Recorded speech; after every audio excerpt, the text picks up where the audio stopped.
Bom, e já está com a gente para analisar essa decisão de hoje do Supremo Tribunal Federal, o Alexandre Borges. Boa noite para você. Borges, na sua opinião, correto esse despacho do ministro Alexandre de Moraes? Boa noite, Vitor. Boa noite a todos. Olha, aquela resposta que parece que você está fugindo, mas não é, mas é complexo, né? Vamos entender. Em primeiro lugar, qual é o mérito da história?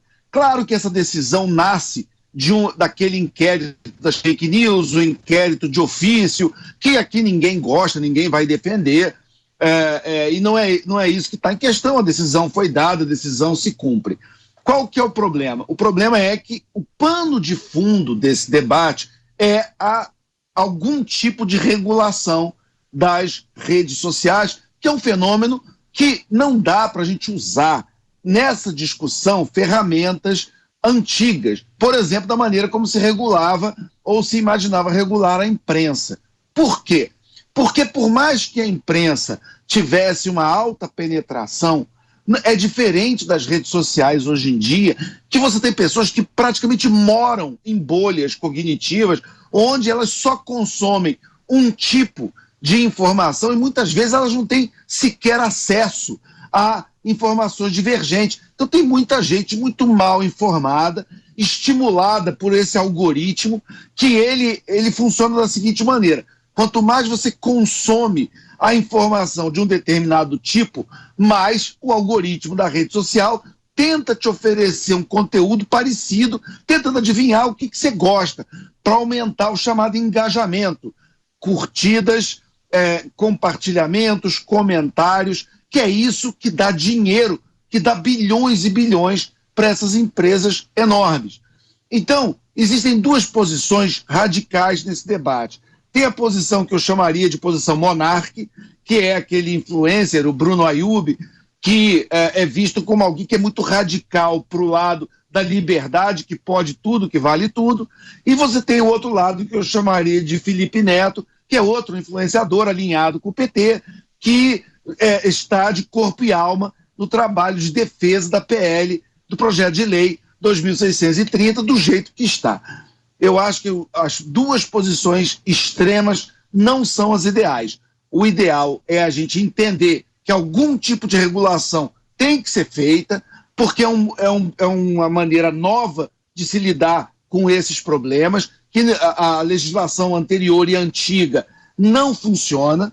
Ao mesmo tempo, não é também para transformar a rede social nesse tribunal onde você tem um grupo pequeno de pessoas decidindo o que pode falar, o que não pode, que seria o radical do outro lado. Agora, quem é o grande culpado de tudo isso? E se é para você lembrar de uma coisa desse comentário, é o seguinte: é o Congresso Nacional. Porque quem faz lei, quem legisla é o Congresso. O Congresso tem um projeto de lei que desagradou muita gente, que nasceu no Senado com o senador Alessandro Vieira, depois na Câmara foi um outro relator, Orlando Silva.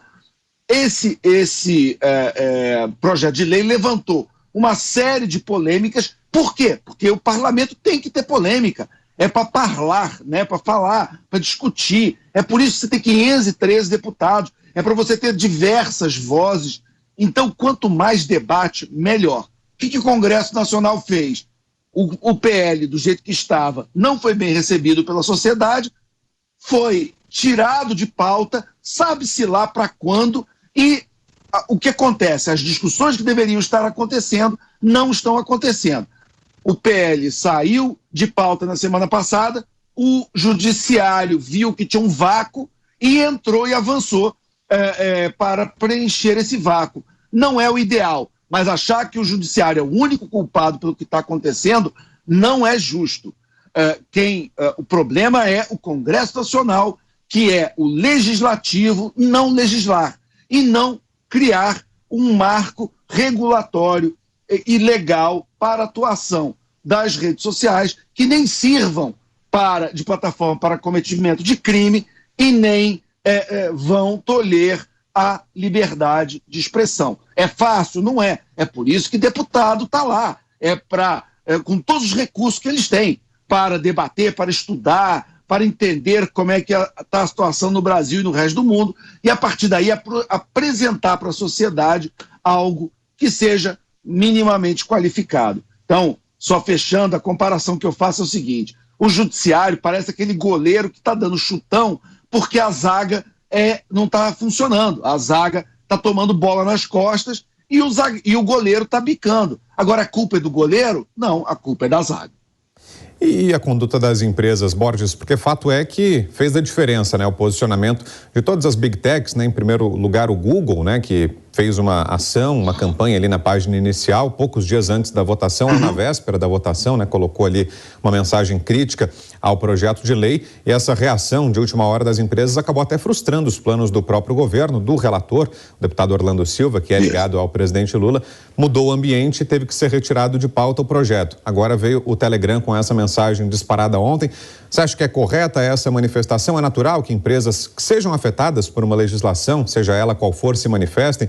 Como sempre acontece, né? Uma lei que vai mexer, por exemplo, com computadores. Os fabricantes de computadores vão até o Congresso, concedem entrevistas, se manifestam.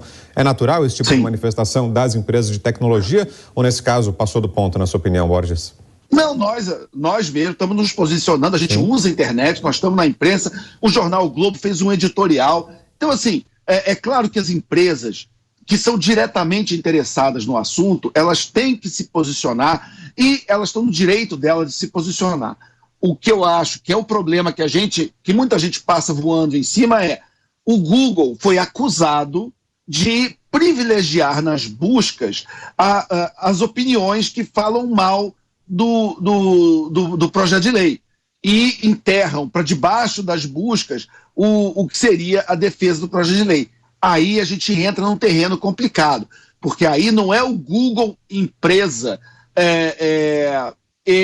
se posicionando numa questão. Aí é uma prestação de serviço que o Google faz de buscas onde ele está prejudicando o usuário daquele serviço. Pelo menos essa é a versão que foi dada pelo governo quando questionou via Código de Defesa do Consumidor, por exemplo, o Google.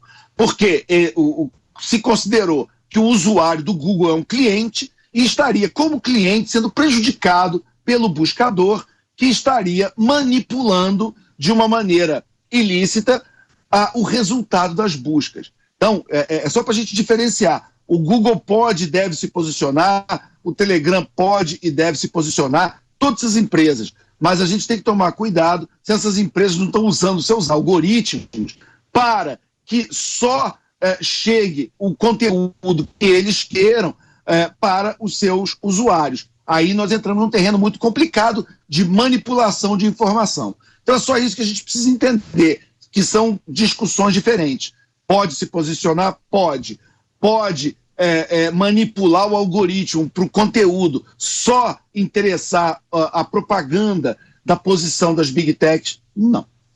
E o projeto em si, Borges, você considera positivas as mudanças que estão propostas ali? A gente tem visto como principal queixa, em especial dos parlamentares que são contrários ao projeto de lei, a crítica de que, caso aprovado, isso funcionaria como um mecanismo para silenciar opositores, que nas mãos do governo poderia acabar funcionando como um mecanismo de censura. Você vê esse risco à liberdade de expressão contido no projeto, Borges?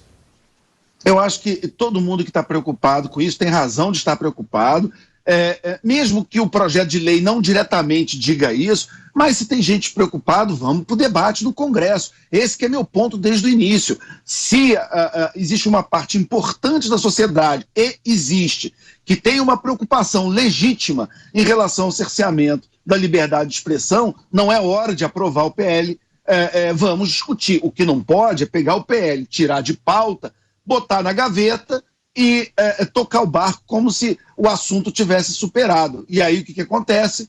Fica um vácuo que, por exemplo, o judiciário entra em campo. O ministro Alexandre de Moraes, com todo o respeito que eu tenho, que todo mundo pode ter a ele, mas ele é alguém que foi secretário de segurança, que tem, vamos dizer, uma cabeça de delegado, né? E ele faz as coisas do jeito que ele sabe fazer, que é do jeito que ele pensa. Eu entendo.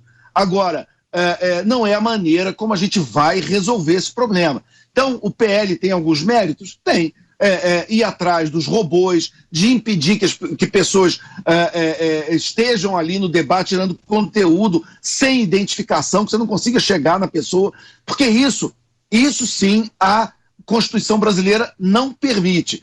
Tá, é bom para quem está, o que é constitucional, e sim, a liberdade de expressão está na Constituição, mas não o anonimato.